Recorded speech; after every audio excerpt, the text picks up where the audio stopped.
प्राध्यापक डॉक्टर शिवाजी हुसे, तिफन या त्रैमासिकाचे संपादक, लेखक आणि कवी. कन्नड इथल्या शिवाजी महाविद्यालयात मराठी विषयाचे प्राध्यापक, संशोधक मार्गदर्शक, पाणी, शेती, नदी या विषयाचे अभ्यासक आणि सामाजिक कार्यकर्ते.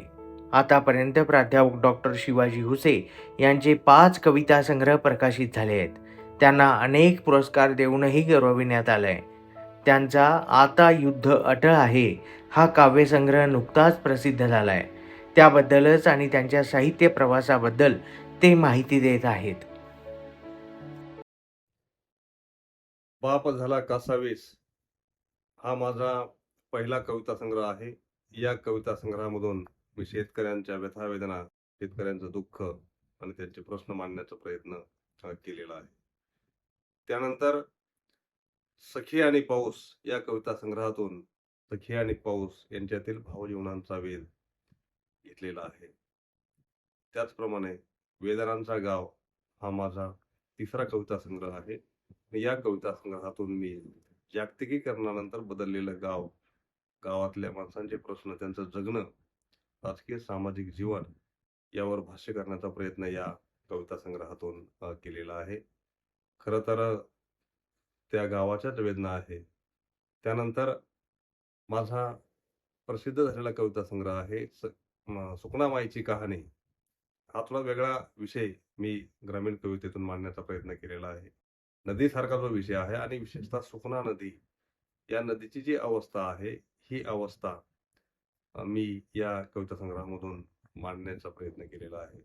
आणि तिचं आजचं जे चित्र आहे, हे चित्र कसं झालेलं आहे, कुणामुळे झालेलं आहे, तिला अशी विपन्न अवस्था का प्राप्त झालेली आहे, असे अनेक प्रश्न या संग्रहाच्या निमित्तानं, कवितेच्या निमित्तानं उपस्थित केलेले आहे. वाळू उपशासारखा प्रश्न असेल, असे अनेक प्रश्न या निमित्तानं मी त्यातून मांडण्याचा प्रयत्न केलेला आहे.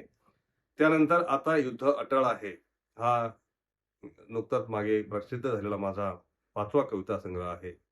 हाही थोडा वेगळ्या विषय घेऊन हा कविता संग्रह आलेला आहे, की विशेषतः आजच्या काळामध्ये समाज जीवनच असं झालेलं आहे, की जगण्यासाठी प्रत्येक माणसाला इथे वेगवेगळ्या पातळीवर संघर्ष करावा लागतो. आणि जर त्याने संघर्ष केला नाही, तर तो या समाज व्यवस्थेमध्ये व्यवस्थित जीवन जगू शकत नाही. या आशयाचा हा कविता संग्रह आहे.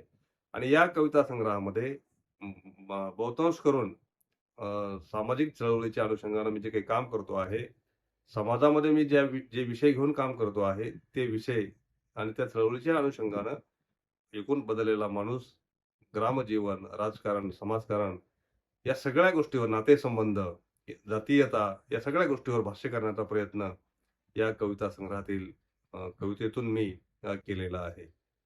कविता संग्रहाचं शीर्षकच जरी आपण बघितलं तरी या कविता संग्रहाची जातकुळी जी आहे ही आपल्या सहजपणे लक्षात येत आहे. कुठल्याही समकालामध्ये अशा प्रकारचं जे सामाजिक वास्तव आहे, हे वास्तव मांडलं गेलं पाहिजे. आणि म्हणून आता युद्ध अटळ आहे या कविता संग्रहातून अशा अनेक कविता आहेत या वर्तमान सामाजिक जीवनावर, सामाजिक परिस्थितीवर, या व्यवस्थेवर भाष्य करतात. आणि म्हणून आता युद्ध अटळ आहे हा संग्रह, त्यातले विषय कवितेचे फार वेगवेगळे आहे आणि ते त्यातून मी मांडलेलं आहे. तर या कविता संग्रहातील काही 2 कविता मी आपल्या समोर ठेवतो. आता युद्ध अटळ आहे या शीर्षकाची एक कविता आहे आणि त्यानंतर दुसरी एक कविता मी आपल्या समोर ठेवण्याचा प्रयत्न करेन. कवितेचं शीर्षक आहे आता युद्ध अटळ आहे. हे माझ्या अगणित अभागी प्रज्ञा सूर्यांनो, हे माझ्या अगणित अभागी प्रज्ञा सूर्यांनो, इथल्या माणसा माणसात ज्ञान प्रकाश पेरीत चला. हे माझ्या अगणित अभागी प्रज्ञा सूर्यांनो, इथल्या माणसा माणसात ज्ञान प्रकाश पेरीत चला उद्याच्या दिशेने. तरच हा अंधकार दूर सरेल तुमच्या जगण्याच्या अनामिक वाटेवर. तरच हा अंधकार दूर सरेल तुमच्या जगण्याच्या अनामिक वाटेवर. कोणताही झेंडा हाती घेऊन स्वार होऊ नका कुठल्याही लाटेवर. कोणताही झेंडा हाती घेऊन स्वार होऊ नका कोणत्याही लाटेवर. येणारा काळ तुमचाच आहे. येणारा काळ तुमचाच आहे. फक्त तुम्ही गाफील राहू नका. फक्त तुम्ही गाफील राहू नका.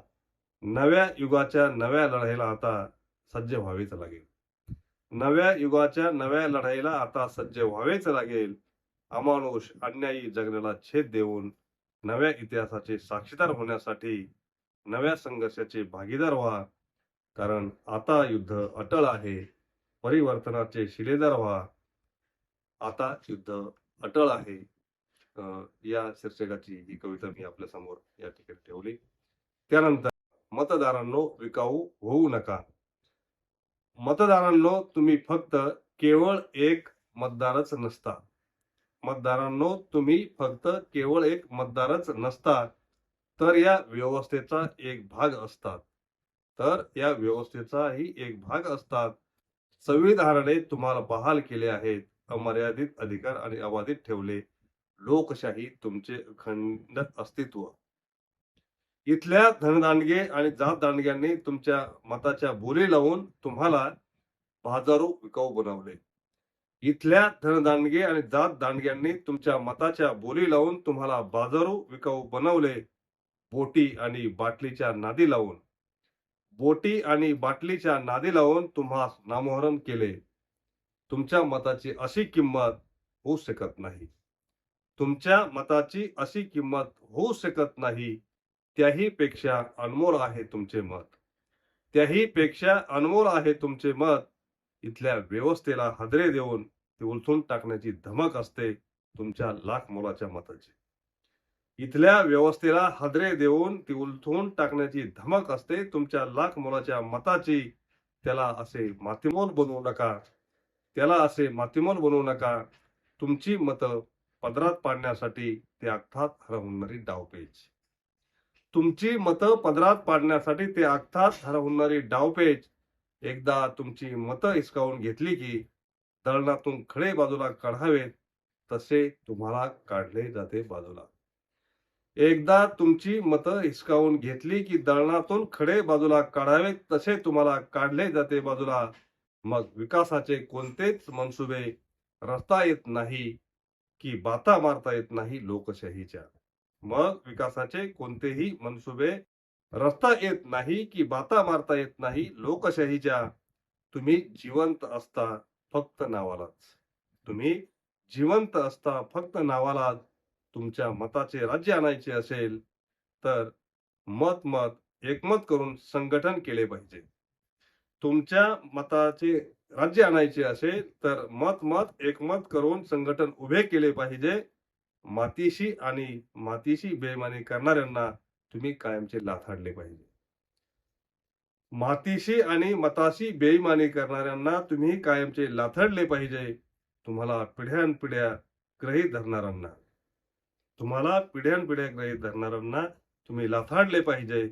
आता कायमचा धडा तुम्ही त्यांना शिकवला पाहिजे. तरच लोकशाहीला तुमच्या मताची किंमत आहे. आणि तुमच्यासारख्या लाखो करोडो मतदाराला या व्यवस्थेत काही वाटा आणि प्रतिष्ठा मिळेल.